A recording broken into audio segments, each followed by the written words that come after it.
Сега могат да спорят с Левски за златото. Посрещане, което ангажира централния. Оттам нататък се получи прехвърляне топка в полето на Левски. Блокада срещу Ливан Сория.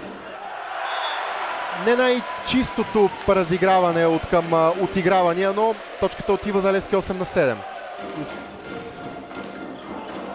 Перфектно посрещане от Златан Йорданов, а Кристоф Хорват носи първия гейм в полза на Локомотив Авия.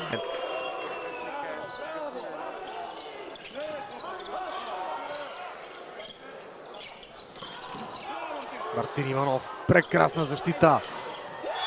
23-20, бързо Локомотив успя да си върне аванса от 3 точки след първо. Много добра реакция на първото темпо на Кирил Колев срещу Гоцев.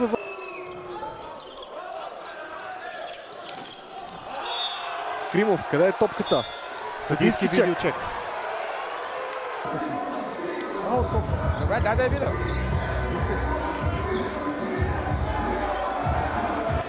Ами, уважаеми зрители, както имахте възможност да чуете, топката е в аут, няма и блокада, което означава и край на гейма. Чакаме това решение и да се официализира в този момент. Точно така, кой би очаквал такъв развой? Локомотив побежда с 2-0 на Левски в първата финална среща.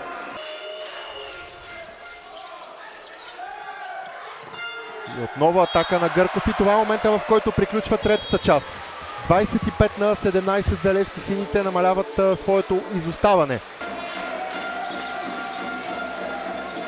Сменена зона при изпълнението на сервисно същия резултат.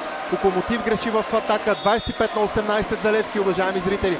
Ще наблюдаваме тайбрек, който ще реши изхода на сблъсъка между Левски и Локомотив Авия в първия финален сблъсък.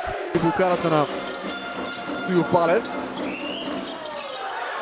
Добра защита срещу първото темпо на Локомотив. Антов, блокада срещу него. Тази топка обаче не пада на пода.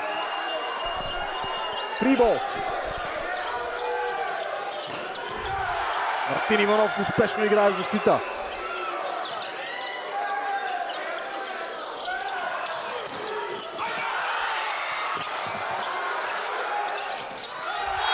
Изключително разиграване, което приключва с точка за Левски.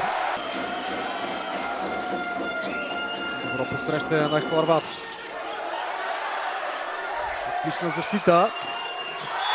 Това е 15-13 и обрата за Левски в финал номер 1 срещу Локомотив Авия. Гостите от Пловдив успяха да победят с 2-0 гейма. В крайна сметка обаче тимът на Николай Жилясков постигна пълния обрат в тази среща.